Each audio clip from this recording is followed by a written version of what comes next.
I know I talk a lot about the corruption of video game journalism and the downfall of the Western video game industry, or I suppose now the Japanese video game industry. I know I've talked about this at length, but it does need to be addressed that things have drastically changed over the past 10 years. Like 10 to 15 years ago, every major PS360 game that came out, whether it was like Uncharted 2, Fallout 3, Portal, Mass Effect, Skyrim, all of these games were hyped up as the greatest thing ever. Oh man, this is a 10 out of 10. This is the best game ever made. Like Nintendo doesn't have anything anywhere near as good as this.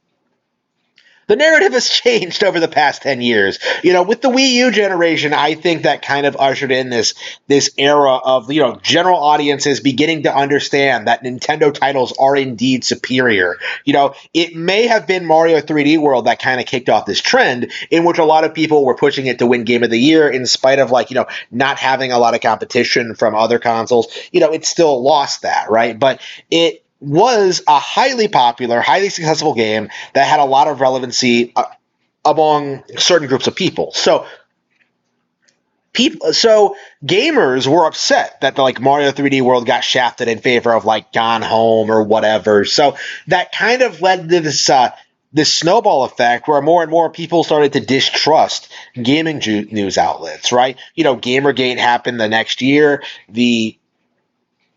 Every year since, we've been seeing absolute trash winning Game of the Year and getting 10 out of 10s and stuff like that, getting promoted. And we're at the point now where winning Game of the Year awards or being considered a 10 out of 10 aren't really all that relevant, right? People don't get excited when they hear a game is a 10 out of 10 anymore because they know it's bought and paid for. It is not a truly great video game. So as a result of that change in culture, what seems to have happened, at least when it comes from the consumer side, is that the only time period in which one can seriously pretend that any video game can compete with Nintendo software is in the immediate pre-release period.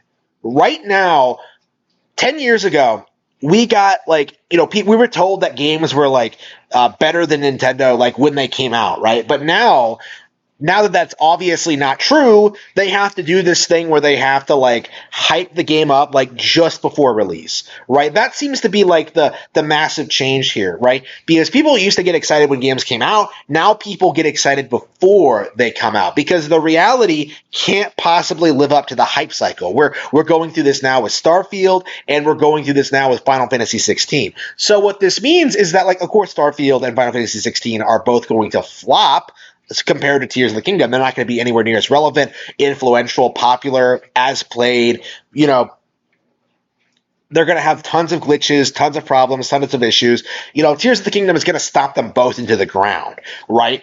But before the game comes out, nobody knows that for sure. YouTubers like Moist Critical and Susie Hunter are trying to convince you that this could be the greatest Final Fantasy game ever. Starfield could be a revolutionary new product. Cyberpunk 2077. Oh man, I played the pre-release build of the expansion and I can tell you it's basically a completely different game, one that's actually finished. It's a joke, right?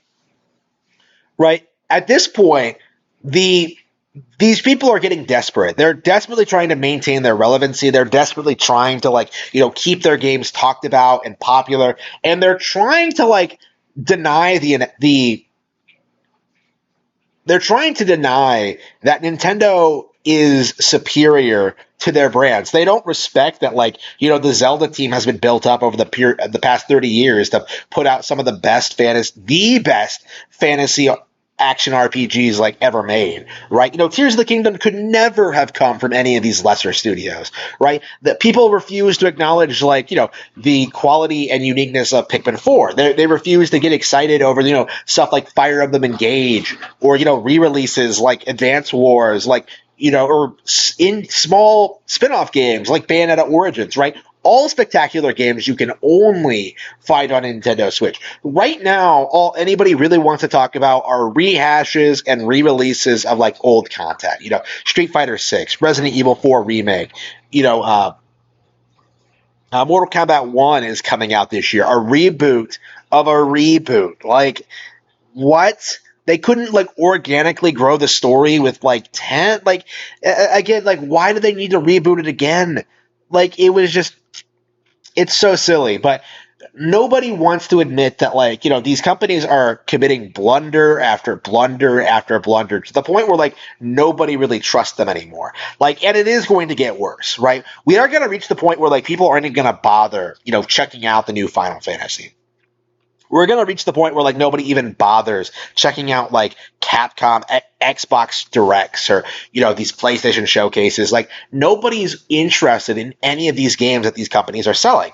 The only games that people actually get excited for and want to play are Nintendo exclusives.